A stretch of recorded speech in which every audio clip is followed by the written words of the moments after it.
काप पाडायचे.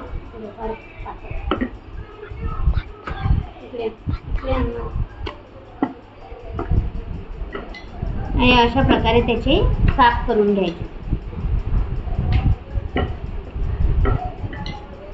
लाटताना जरा पातळ लाटायचं आणि मग त्याचे असे मोठे मोठे काप करून घ्यायचे.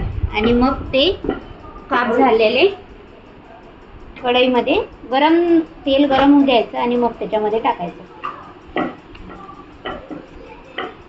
ते कढईमध्ये छान होऊ द्यायचे लालसर.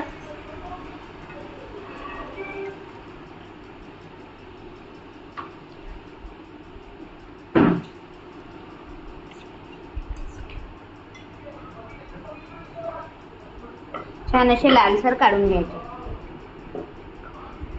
हे बघा झाले रेडी, कुरकुरीत, स्वादिष्ट स्वादिष्ट आणि कुरकुरीत शंकरपाळे.